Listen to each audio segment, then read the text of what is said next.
Έχεις αναρωτηθεί ποτέ πόσα πράγματα που μπορεί να σε καθορίζουν δεν είναι καν δικά σου?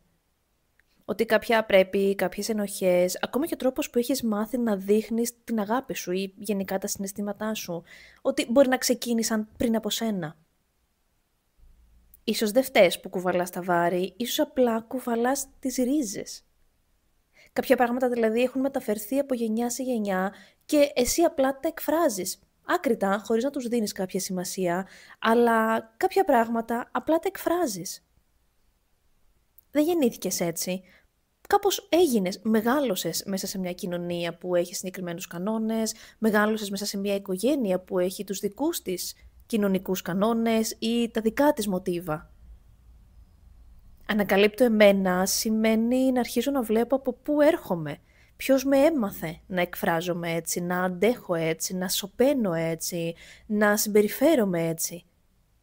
Κάποια πράγματα δεν τα επιλέγουμε, μας τα έδωσαν με φράσεις όπως «έτσι κάνουν οι σωστοί άνθρωποι» ή «πρέπει να είσαι καλό παιδί» ή «οι δυνατοί δεν παραπονιούνται, δεν κλαίνε» ή «οι γυναίκες πρέπει να φροντίζουν» ή αντίστοιχα «οι άντρες πρέπει να αντέχουν». Και χωρίς να το καταλάβεις, τα κάνεις δικά σου. Όχι γιατί τα πιστεύεις απαραίτητα, αλλά γιατί έτσι έμαθες να υπάρχεις. Και κάποια πράγματα δεν είναι χαρακτήρας, είναι τρόπος επιβίωσης. Έτσι έμαθες. Και ξέρεις τι, όσο πιο καλά ανακαλύψεις τις ρίζες σου, τόσο καλύτερα θα μπορείς να ξέρεις και τον εαυτό σου. Θα μπορείς να λες ότι ναι, τώρα καταλαβαίνω γιατί συμπεριφέρομαι έτσι, τώρα καταλαβαίνω γιατί αντιδράω έτσι, τώρα καταλαβαίνω γιατί λειτουργώ με αυτόν τον τρόπο. Όχι απαραίτητα για να κατηγορήσεις κάποιον, αλλά για να καταλάβεις εσένα. Δεν ξεκινάμε από το μηδέν, ξεκινάμε από ιστορίες που υπήρχαν πριν από μας. Από γενιές, από ανθρώπους, από σχέσεις, από καταστάσεις, από μοτίβα, από σιωπές, από κρυμμένα πράγματα τα οποία υπήρχαν πριν από μας.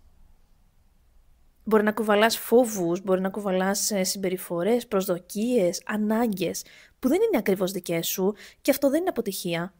Είναι μια συνέχεια ουσιαστικά. Μερικές φορές δεν φταίς που δυσκολεύεσαι, απλώς κουβαλάς ιστορίες που δεν είναι δικές σου και έχεις την υποχρέωση σε εισαγωγικά να αποφασίσεις τι θέλεις να τις κάνεις. Για παράδειγμα, μπορεί να κουράζεσαι και ταυτόχρονα να νιώθεις ενοχή.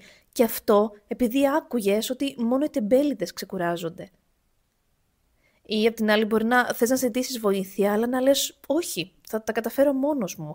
Επειδή είδες ότι οι δυνατοί δεν ζητάνε. Ή πάντα άκουγες ότι αν ζητάς βοήθεια είσαι αδύναμος. Ή απ' την άλλη μπορεί να δυσκολεύεσαι να πεις όχι, επειδή το όχι στην οικογένειά σου μπορεί να σήμαινε απογοήτευση, ή να σήμαινε σύγκρουση, ή να σήμαινε αγένεια. Ότι δεν πρέπει να αρνείσαι, γιατί αυτό θα δείξει μία άλλη εικόνα από αυτή που θέλεις να δείξει. Ή μπορεί να μιλάς πάντα ήρεμα, ακόμα και όταν είσαι θυμωμένος, επειδή στο σπίτι οι φωνές δεν έλυναν ποτέ τίποτα, αλλά παραπάνω δημιουργούσαν εντάσεις και συγκρούσεις. Ή μπορεί να θέλεις να ελέγχεις τα πάντα, επειδή μικρός ένιωθες ότι μόνο έτσι υπάρχει ασφάλεια, μόνο όταν ελέγχω εγώ νιώθω καλά με τον εαυτό μου. Άρα σκέψου ότι αυτό που κουβαλάς μπορεί να είναι παλιό, αλλά σήμερα ζεις εσύ τις συνέπειες αυτού του παλιού. Και όταν το καταλάβεις αυτό, δεν χρειάζεται να θυμώνεις. Αρκεί να πεις στον εαυτό σου ότι «ΟΚ, υπήρχε αυτό και με προστάτευσε, αλλά τώρα δεν το χρειάζομαι πια, γιατί τώρα αρχίζει να με πνίγει». Και πολλές φορές δεν καταλαβαίνουμε γιατί είμαστε όπως είμαστε, μέχρι να συνειδητοποιήσουμε και να θυμηθούμε, αν θέλεις, πώς ήταν αυτοί που μας μεγάλωσαν. Έχεις αναρωτηθεί κι εσύ πόσα πράγματα μπορεί να γινόντουσαν διαφορετικά, αν ο τρόπος με τον οποίο μεγάλωσες ήταν διαφορετικός. Αλλά και απ' την άλλη, ο τρόπος με τον οποίο μεγάλωσες είναι ο τρόπος με τον οποίο μεγάλωσαν οι γονείς σου. Και αυτό σκέψου ότι πάει όσο πιο πίσω μπορεί να πάει. Αντίστοιχα και οι γονείς μας δεν ξεκίνησαν από το μηδέν. Μεγάλωσαν κι αυτοί σε μια άλλη εποχή, με άλλες κοινωνικές συνθήκες, με άλλες τεχνολογικές συνθήκες, με πόλεμο, με φτώχεια, με άλλους φόβους. Είναι Οι άνθρωποι που ουσιαστικά σε έμαθαν αυτό που οι ίδιοι έμαθαν. Που μπορεί να έμαθαν ότι αν σταματήσεις θα χάσεις ή θα απογοητεύσεις, οπότε το δικό τους βίωμα μεταφέρθηκε σε σένα. Και ξέρεις τι, πολλές φορές σκέφτομαι ότι δεν μας μεγάλωσαν τέλειοι άνθρωποι. Μας μεγάλωσαν πληγωμένοι άνθρωποι που έκαναν αυτό που ήξεραν. Έκαναν αυτό που πήραν. Πολλές φορές κινδυνεύουμε να ενοχοποιούμε και να φταίμε σε εισαγωγικά τους γονείς μας για πολλά θέματα και για πολλές δικές μας δυσκολίες, αλλά έχουμε κάπως την ηθική υποχρέωση αυτό να το αναγνωρίσουμε χωρίς κατηγορία. Έκαναν αυτό που ήξεραν. Ναι, έκαναν λάθη, όπως όλοι κάνουμε λάθη, όπως όλοι θα κάνουμε λάθη. Αλλά σημασία έχει να αναγνωρίσεις τι είναι αυτό που συμβαίνει και όχι απλά να κατηγορήσεις. Αν η μητέρα σου δηλαδή δεν καθόταν ποτέ, ίσως εσύ έμαθες ότι η ξεκούραση είναι πολυτέλεια. Αλλά για σκέψου πώς η μητέρα σου το έχει πάρει από τη δική της μητέρα, αυτό το μήνυμα.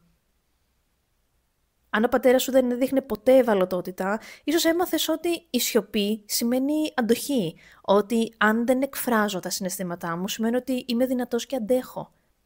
Για φαντάσου και ο ίδιος από το δικό του πατέρα, πώς το έχει εισπράξει. Αν οι δικοί σου μεγάλωσαν μέσα στην ανασφάλεια, ίσως τώρα εσύ να φοβάσαι να χαλαρώσεις. Αλλά ταυτόχρονα και αυτό να σημαίνει ότι και οι ίδιοι μεγάλωσαν με πολύ μεγάλη ανασφάλεια, άρα και οι ίδιοι ένιωθαν ότι δεν έχουν δικαίωμα να χαλαρώσουν. Ή μπορεί να μεγάλωσες σε μια οικογένεια που πάντα έμπαιναν πρώτοι οι άλλοι. Και εσύ τη δεδομένη στιγμή να δυσκολεύεσαι να μπεις εσύ στην προτεραιότητα, αλλά ταυτόχρονα αυτό που σου έμαθαν είναι αυτό που έμαθαν και οι ίδιοι. Αυτά δεν είναι λάθη, είναι κληρονομιές, είναι ο τρόπος με τον οποίο έχω μάθει να επιβιώνω. Και το ωραίο είναι πως όταν τα δεις αυτά με κατανόηση, δεν τα κουβαλάς με θυμό, δεν κουβαλάς το θυμό και την κατηγορία σε αυτόν που σου το προκάλεσε εισαγωγικά, αλλά το κουβαλάς με επίγνωση. Και όταν έχεις επίγνωση, μπορείς πολύ πιο συνειδητά να το αλλάξεις. Και κάπου ανάμεσα στις ρίζες υπάρχουν και οι ρόλοι. Αυτοί που μπορεί να τους φοράμε και να ακολουθούμε σωστικά τα δεδομένα του ρόλου και να ξεχάσαμε ότι κάποτε απλά μας εκπαίδευσαν σε αυτό. Κάποια πράγματα δεν είναι στοιχεία του χαρακτήρα, να λες έτσι είμαι εγώ, είναι ρόλοι που σου έδωσαν και τους φόρεσες επειδή ακριβώς εξυπηρετούσε τον τρόπο που λειτουργούσε η οικογένεια. Μπορεί να είσαι η γυναίκα που είσαι υποχρεωμένη να τα προλαβαίνεις όλα. Να μαγειρεύεις, να δουλεύεις, να φροντίζεις, ταυτόχρονα να είσαι και συναισθηματικά σταθερή, να χαμογελάς και να μην παραπονιέσαι. Επειδή σου έδωσαν αυτό το ρόλο. Ή μπορεί να είσαι ο άντρας που δεν πρέπει να λυγίσει, που πρέπει να έχει απαντήσεις για όλα, που πρέπει να είναι πάντα μπροστά και να είναι ο λογικός της παρέας. Επειδή πήρες το ρόλο του να είσαι ο λογικός, γιατί αν δεν είσαι, είσαι ευάλωτος. Ή μπορεί να είσαι ο καλός γονιός που θυσιάζεται και τελικά χάνει τον εαυτό του στο όνομα της αγάπης, επειδή αυτό έχεις πάρει σαν μήνυμα από τη δική σου οικογένεια, που από κάπου μπορεί και αυτό να προέρχεται. Ή μπορεί να είσαι ο επιτυχημένος επαγγελματίας που δεν σταματάει ποτέ, γιατί το σταμάτημα σημαίνει αποτυχία. Και αυτοί οι ρόλοι μοιάζουν με αξίες, αλλά στην πραγματικότητα είναι υποχρεώσεις κάπως μεταμφιεσμένες σε καθήκον. Σαν να πρέπει να υπηρετήσεις αυτό το ρόλο, αλλιώς καταραίεις. Και κάπου εκεί αρχίζει το δύσκολο. Το να καταλάβεις πως μπορείς να τιμήσεις όσα σου έμαθαν, χωρίς όμως να ζεις σαν να τους χρωστάς. Σαν να πρέπει να ακολουθήσεις αυτό το ρόλο, σαν να πρέπει να συνεχίσεις αυτό το ρόλο που έχεις πάρει στην πατρική σου οικογένεια, επειδή αλλιώς σαν να μην υπάρχεις. Και το πρώτο βήμα δεν είναι να αλλάξεις, είναι να δεις, να ονομάσεις, να φωτίσεις όσα λειτουργούν υπόγεια και αυτόματα. Η επίγνωση δεν αλλάζει ουσιαστικά το παρελθόν. Το να ξέρεις δεν είναι ότι θα πας να το αλλάξεις κατευθείαν, αλλά θα αλλάξει τον τρόπο με τον οποίο αντιμετωπίζεις τον ίδιο στον εαυτό. Μπορεί να συνειδητοποιείς ότι πάντα εκφράζεις χαρά ή ότι γελάς όταν νιώθεις αμήχανα, επειδή αυτό ακριβώς έμαθες, ότι δεν πρέπει να δείξω προς τα έξω την αμηχανία μου, πρέπει να δείξω ότι είμαι ok. Και αυτό τελικά να σε πνίγει, ενώ να θέλεις να εκφράσεις κάποιο άλλο συναίσθημα, να υποχρεώνεσαι από τον ίδιο στον εαυτό να εκφράσεις κάτι άλλο που δεν αντιστοιχεί στο εδώ και τώρα. Ή μπορεί να παρατηρείς τον εαυτό σου ότι φοβάσαι να αφεθείς, να χαλαρώσεις, να ξεκουραστείς, επειδή έμαθες ότι το να ξεκουραστείς είναι τεμπελιά. Ότι δεν είσαι παραγωγικός αν κλείσεις το γραφείο σου ή αν κλείσεις το μαγαζί σου ή αν σταματήσεις τη δουλειά σου ή αν πάρεις άδεια χωρίς να υπάρχει κάποιος λόγος. Ή μπορεί να θυμώνεις με τον σύντροφό σου, με κάτι που κάνει, που εσένα σε προσωπικό επίπεδο μπορεί ταυτόχρονα να μην σε θυμώνει, αλλά να σου βγαίνει αυτός ο θυμός σου επειδή έχεις δει τη μητέρα σου να θυμώνει με τον πατέρα σου όταν το κάνει αυτό. Και κάπως ασυνείδητα να έχει περάσει ότι αυτός είναι ο τρόπος με τον οποίο θα συμπεριφέρομαι απέναντι σε αυτή τη συμπεριφορά όταν έρχεται από τον σύντροφό μου. Ή μπορεί να βλέπεις τον εαυτό σου ότι τα κάνεις όλα τέλεια, επειδή μόνο έτσι μπορείς να νιώσεις ασφάλεια. Και κάπου εκεί, χωρίς να το καταλάβεις, αρχίζεις να ξεμπλέκεις ουσιαστικά τον εαυτό σου από το αυτόματο, από το υπόγειο. Ξεκινάς να ξεχωρίζεις το ποιος είσαι εσύ και το τι σου έχει δοθεί υπόγεια και κατά κάποιο τρόπο ασυνείδητα. Και ακριβώς εκεί είναι το σημείο που εσύ έχεις την επιλογή. Φωτίζεις και ονομάζεις και καταλαβαίνεις το γιατί συμπεριφέρομαι με αυτόν τον τρόπο, άρα έχω την επιλογή να το αλλάξω. Αν δεν είναι δικό μου, έχω την επιλογή να το βγάλω από πάνω μου και να το αντικαταστήσω και να δώσω στην θέση του κάτι άλλο. Και ναι, πολλές φορές αρνούμαστε να δούμε αυτή την μετάβαση ουσιαστικά από τη μία γενιά στην άλλη, γιατί λες, ωραία, αυτοί ήταν οι γονείς μου, δεν μπορώ να τους αλλάξω. Δεν χρειάζεται να μπεις στην διαδικασία να τους αλλάξεις, να τους καταλάβεις χρειάζεται. Γιατί μόνο έτσι μπορείς να καταλάβεις και τον εαυτό σου και να βγάλεις από πάνω σου τους τρόπους που μπορεί μέχρι τώρα να σε προστάτευσαν, αλλά από τώρα και στο εξής αρχίζουν να σε περιορίζουν. Το παλιό δεν μπορεί να φύγει αθόρυβα, μπορεί να σε ζορίζει, αλλά για να μπορέσει να φύγει θα πρέπει να του δώσεις όνομα. Θα πρέπει να το καταλάβεις, θα πρέπει να αντιληφθείς το μοτίβο και τον τρόπο με τον οποίο λειτουργούσες μέχρι τώρα. Μπορεί να πεις όχι για πρώτη φορά, αφού το καταλάβεις και να νιώσεις τύψεις. Αυτό, άστο να υπάρχει, είναι μια πληροφορία για σένα, είναι μια πληροφορία του πώς ένιωθες μέχρι τώρα, αλλά ότι δεν αντιστοιχεί να το νιώσεις. Ή μπορεί να μην μπορείς να σηκώσεις το τηλέφωνο αμέσως και ταυτόχρονα μέσα σου να ακούς τη φωνή της μητέρας σου ή του πατέρα σου ή την εσωτερικευμένη δική σου φωνή που να λέει πόσο αγενής είσαι που δεν το σηκώνεις, αλλά ταυτόχρονα να βάζεις τον εαυτό σου πιο μπροστά και να λες «Μα δεν μπορώ να το σηκώσω τώρα». Ή μπορεί απ' την άλλη να μην κάνεις κάτι το οποίο το αναγνωρίζεις ως τέλειο και να νιώθεις ότι απογοήτευσες τον ίδιο σου τον εαυτό, αλλά επιτόπου να αναγνωρίζεις ότι αυτό που κάνω την δεδομένη στιγμή είναι αυτό που μπορώ να κάνω. Και αυτός ο πόνος είναι φυσικός. Είναι ο πόνος που ουσιαστικά βιώνεις όταν ξεριζώνεις κάτι που είναι μέσα σου πάρα πολύ καιρό. Γιατί όταν αλλάζεις δεν χτίζεις μόνο κάτι καινούριο, πρέπει πρώτα ουσιαστικά να αδειάσεις το χώρο για να βάλεις μέσα κάτι καινούριο. Αλλά αν δεν δεις τι υπάρχει, πώς θα μπορείς να το βγάλεις για να το αντικαταστήσεις. Και όταν περάσει αυτή η φάση του πόνου, αρχίζεις ουσιαστικά να επιλέγεις. Όχι τι θα κρατήσεις από τους άλλους, αλλά τι είναι αυτό που θέλεις εσύ να κρατήσεις για σένα, τι σε βοηθάει εσένα, τι σε προχωράει, τι σε κάνει να νιώθεις εσύ καλύτερα με τον εαυτό σου. Και η ωριμότητα δεν είναι να κόβεις τις ρίζες, είναι να κρατάς μόνο όσες σε βοηθάνε, σε θρέφουν, σε προχωράνε, σε εξελίσσουν. Μπορεί να κρατήσεις τη δύναμη της μητέρας σου, αλλά όχι την ενοχή της. Μπορεί να κρατήσεις τη συνέπεια του πατέρα σου, αλλά όχι το άγχος του. Μπορεί να κρατήσεις την αξία της προσφοράς, αλλά χωρίς να χάσεις τον εαυτό σου μέσα από αυτό. Ή μπορεί απ' την άλλη να κρατήσεις την φροντίδα που έπαιρνες από τη μητέρα σου, αλλά να τη στρέψεις προς τον εαυτό σου αρχικά, πριν την στρέψεις προς τους άλλους. Ή μπορεί να κρατήσεις τον αγώνα που έκαναν οι γονείς σου, αλλά όχι το να πνίγονται μέσα σε αυτόν. Και τότε, χωρίς να το καταλάβεις, δεν ζεις πια ενάντια στον εαυτό σου και στις ρίζες σου και στις προηγούμενες γενιές. Ζεις μαζί τους με έναν νέο τρόπο, με έναν προσωπικό δικό σου τρόπο και με κάτι πολύ πιο λειτουργικό για σένα, για τον εαυτό σου, για τη ζωή σου, για τον σύντροφό σου, για τα παιδιά σου, για τους φίλους σου, για την εποχή σου, αλλά κυρίως για το ποιος θέλεις να είσαι. Γιατί το ζητούμενο δεν είναι να αρνηθείς το παρελθόν, αλλά να σταθείς, να το καταλάβεις, να το αναγνωρίσεις, να δεις πού σε βοηθάει και πού σε εγκλωβίζει. Και να αναγνωρίσεις ποια είναι αυτά τα κομμάτια και ποια είναι αυτά τα στοιχεία και ποια είναι αυτά τα χαρακτηριστικά τα οποία όντως σε βοήθησαν να φτάσεις μέχρι εδώ, αλλά ταυτόχρονα να μπορείς να αναγνωρίσεις και αυτά τα στοιχεία και τα κομμάτια και τις συμπεριφορές και τα συναισθήματα που μπορείς το σήμερα, αν τα συνεχίσεις, να σε εγκλωβίζουν. Οπότε ναι, κάθε φορά που μπορεί να λες δεν ξέρω ποια είμαι, ίσως να μην χρειαστεί να ψάξεις για κάτι νέο, αλλά να επιστρέψεις στις ρίζες σου, εκεί από όπου ξεκίνησες.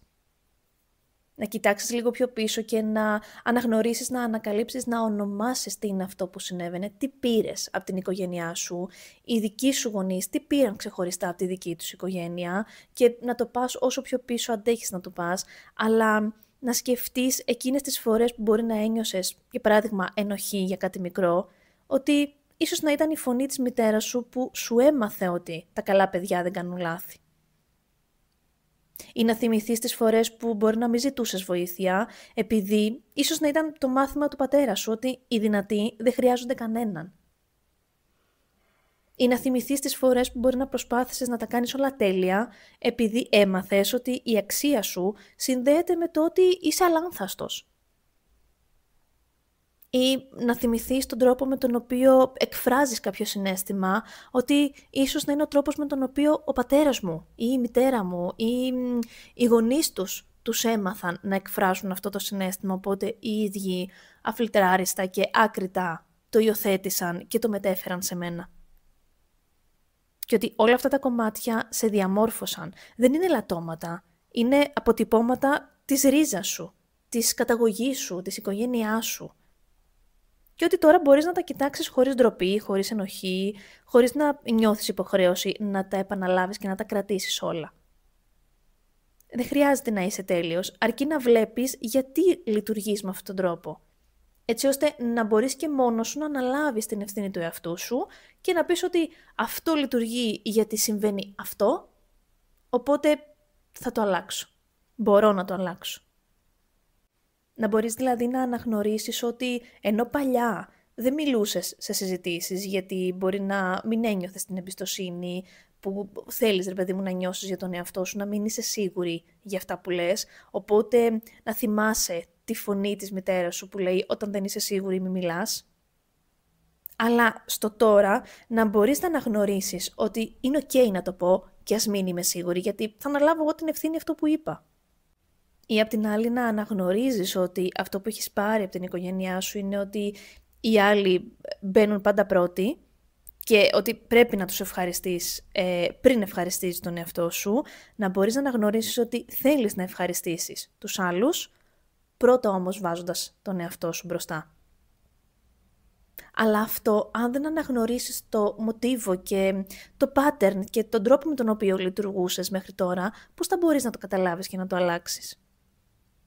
Ή μπορεί να αναγνωρίζεις πλέον ότι νιώθεις τύψεις όταν ξεκουράζεσαι, επειδή στο παρελθόν άκουγες πολύ συχνά και έβλεπες να λειτουργεί αυτό στην οικογένειά σου, ότι οι καλοί άνθρωποι δεν κάθονται, κάτι πρέπει να κάνεις πάντα. Τώρα μπορείς να το αναγνωρίσεις και να χαλαρώσεις και να νιώθεις ότι αξίζεις αυτό το διάλειμμα, να το προσεγγίσεις εσύ διαφορετικά.